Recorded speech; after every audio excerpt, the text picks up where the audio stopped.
Bar magnet as a solenoid. एक बार और समझ लो क्या करोगे, जब रिकॉर्ड नहीं हुआ तो समझो लो आप फिर। ठीक है, ये हमारा क्या है, सोलेनॉइड है। सोलेनॉइड पे टर्न्स होंगे। ठीक, मैं सोलेनॉइड को दिखाना चाहता हूँ किसके जैसा, बार मैग्नेट के जैसा, क्योंकि सोलेनॉइड के अंदर भी प्रॉपर्टीज है मैग्नेटिक और बार मैग्नेट के अंदर भी क्या है, प्रॉपर्टीज मैग्नेटिक। तो हम लोग एक पॉइंट लेंगे P, जो कि क्या होगा, एक्जियल पोजीशन पे रखा जाएगा, इसको कहाँ रखा जाएगा, एक्जियल पे। और मुझे पता है एक्जियल से डाइपोल जो मैग्नेटिक फील्ड बनता है एक किससे, बार मैग्नेट से, वो कितना होता है, म्यू नॉट अपॉन 4π2m/r³। मतलब मुझे ये दिखाना है, अगर ये बन गया तो इसका मतलब सोलेनॉइड क्या है हमारा, बार मैग्नेट की जैसा ही है। अगर बन गया तो, है ना, ये नहीं जबरदस्ती बना ही दिया जाएगा। फिर अब क्या करेंगे, सोलेनॉइड में हम लोग एक एलिमेंट लेते हैं, एक डिफरेंशियली स्मॉल एलिमेंट लेंगे। एलिमेंट क्या होगा, हो रहा है ना अभी, हाँ अभी हो रहा है। एलिमेंट क्या होगा, एक सर्कुलर रिंग।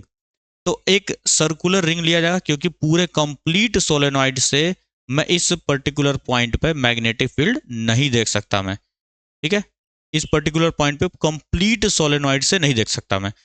तो मैं क्या करूंगा, सोलेनॉइड को small small small small rings में कट करेंगे। अरे सिलेंडर ही है ना, सिलेंडर को काटा गया।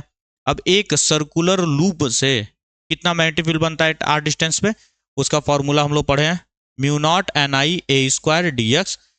डी एक्स का मतलब क्या हुआ, एन इंटू डी एक्स, क्योंकि नंबर ऑफ टर्न्स कितने हैं, एन डी एक्स। इसका देखो एलिमेंट लिया मैंने छोटा सा, जो कि ओरिजन से एक्स डिस्टेंस पे है, और इस एलिमेंट से पी पॉइंट हमारा आर माइनस एक्स पे है। और ये अगर बार मैग्नेट होता तो उसके सेंटर से डिस्टेंस को लेते हैं हम लोग हमेशा। बार मैग्नेट जो हम लोग पढ़े थे पहले, बार मैग्नेट अगर होता है कहीं पर तो हमेशा हम लोग डिस्टेंस कहाँ से लेते हैं, बार मैग्नेट हो चाहे डाइपोल, सेंटर से डिस्टेंस लिया जाता है ना। सेंटर से बोलते हैं हम लोग आर डिस्टेंस पर है, सपोज करो एक पी पॉइंट है कोई, और ये हमारा स्मॉल एम होता है, फिर यहाँ से आर प्लस एल ये सब करते हैं हम लोग, ये डिस्टेंस एल होता है, ये डिस्टेंस, वही सेम चीज मैं यहाँ पे लेके चल रहा हूँ। ओरिजन से ये माइनस एल, ओरिजन से ये प्लस एल, सेंटर से आर डिस्टेंस पर मैंने एक पी पॉइंट को रखा है, एक डिफरेंशियली स्मॉल एलिमेंट लिया जो कि ओरिजन से कितना डिस्टेंस पर है, एक्स डिस्टेंस पर है। तो इस एलिमेंट से इस पॉइंट का डिस्टेंस कितना हो जाएगा, आर माइनस एक्स हो जाने वाला है। यहाँ तक समझ में आ गई। अब एक रिंग से किसी आर डिस्टेंस पर जो मैग्नेटिक फील्ड बनता है, हम लोगों ने इसको किया है पहले, सर्कुलर लूप से बायोट सेवर्ट का पहला एप्लीकेशन वहीं से किया गया था। म्यू नॉट टोटल टर्न्स, तो टोटल टर्न्स क्या हो जाएगा, एन डी एक्स हो जाएगा। तो एन इंटू डी एक्स लिख दूंगा मैं, आई ए स्क्वायर, एन आई ए स्क्वायर होता है अपॉन में 2, ब्रैकेट में होता है क्या, ये डिस्टेंस कितनी दूरी पर है प्लस ये, अरे ये नीचे क्या है, ये यही चीज है ना, यहाँ से यहाँ तक, मतलब ये एलिमेंट से इसकी यही तो डिस्टेंस है पाइथागोरस थ्योरम के हिसाब से चले तो, this square plus this square. तो ये ट्रायंगल बन रहा है कि नहीं, ऐसा कुछ ट्रायंगल बन रहा है। इसका डिस्टेंस कितना है, आर माइनस एक्स है, इसका डिस्टेंस कितना है, ए है। तो यही डिस्टेंस निकालते हैं ना हम लोग, आर स्क्वायर करते हैं कि नहीं वहाँ पे, तो ये पूरा क्या हो जाएगा, आर माइनस एक्स का स्क्वायर प्लस ए का स्क्वायर की पावर 3/2 होती थी। सही।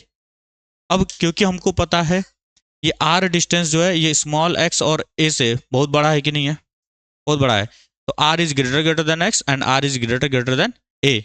तो यहाँ से मैग्नेटिक फील्ड क्या हो जाएगा, वैल्यू को यहाँ मैं इसको नेगलेक्ट कर सकता हूँ, इसको भी नेगलेक्ट कर सकता हूँ, नेगलेक्ट किया, आर क्यूब बचा, ऊपर कोई छेड़खानी नहीं की गई थी।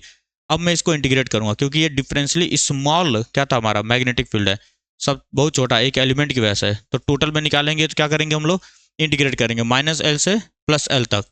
ठीक, क्योंकि ओरिजन मेरा कहाँ पर है, बीच में। ओरिजन यहाँ रहता तो 0 से 2l, यहाँ ओरिजन रहता तो 0 से -2l, पीछे जाएंगे तो निगेटिव। तो डिपेंड करता है ओरिजन कहाँ लिया गया है। अब क्योंकि बार मैग्नेट में ओरिजन हमेशा सेंटर पे लेते हैं, इसीलिए यहाँ भी मैंने सेंटर पे लेकर के चला हूँ। अब यहाँ पे इंटीग्रेट किया माइनस एल से एल, ये सारी वैल्यू जो उठा है यहाँ रखा, ये सब के सब कांस्टेंट है, बाहर निकाला, डी एक्स का क्या हो जाएगा, L upper limit plus lower limit 2l दे देगा। अब मैं यही बना रहा हूँ, म्यू नॉट नीचे 4π नहीं है, तो मैंने क्या किया 4π बनाया, मतलब 2π लाया मैं अपनी तरफ से। जैसे 2π लाया तो यहाँ 2π से ऊपर मल्टीप्लाई कर दिया, बाकी सब वैसे ये देखो एन आई टू एल और ये ए स्क्वायर और 2π, नीचे 2π ऊपर 2π। ठीक, और इसको मैं थोड़ा सा सिंप्लीफाई कर लिया ताकि मुझे क्या बनाना है वो पता रहे। Mu nought upon 4π 2m upon r cube आना चाहिए था। m का मतलब क्या होता है, मैग्नेटिक डाइपोल, और यहाँ पे हमने क्या लिया, एक सर्कुलर रिंग लिया, सर्कुलर रिंग से मैग्नेटिक डाइपोल मोमेंट कितना बनता है, एन आई ए बनता है कि नहीं, कई बार चर्चा हो चुकी है। Magnetic dipole moment due to a circular ring, circular current carrying loop या वायर, उससे क्या होगा, NIA बनता है, NIA। और N का मतलब क्या होता है, यहाँ पे टोटल टर्न्स होते हैं। तो यहाँ पे स्मॉल n क्या है, number of turns per unit length है। टोटल लेंथ कितना है, 12 है कि नहीं है, तो मैं टोटल टर्न कितना हो जाएगा, n इंटू 12 हो जाएगा। जैसे यहाँ n इंटू डी किया, n इंटू छोटा लेंथ, तो n into total length, n into 12। आई रहेगा a, सर्कुलर लूप है तो एरिया क्या बनाएगा, पाई आर स्क्वायर। आर को मैंने a माना है तो पाई ए स्क्वायर हो गया। अब यही चीज़ मैं यहाँ बना रहा हूँ। तो n के साथ मैंने रखा 12 को, क्योंकि n के साथ 12 चाहिए मुझे, तो n और 12 को एक ब्रैकेट में डाला, ये 2 था इसको मैंने आगे कर दिया, और यहाँ पर आओ i को मैंने सिंगल रखा, और पाई ए स्क्वायर को मैंने यहाँ रख दिया। सही, पाई ए स्क्वायर को मैं बोल सकता हूँ एरिया, ये आई हो गया, और ये एन हो गया। एन आई ए बनते क्या हो जाएगा, ये एम हो गया। तो ये फॉर्मूला जो बना एक सोलेनॉइड की वजह से, यही सेम फॉर्मूला बनता था हमारा बार मैग्नेट की वजह से। इसका मतलब ये दोनों के दोनों क्या है, अलग नहीं है, दोनों सेम है।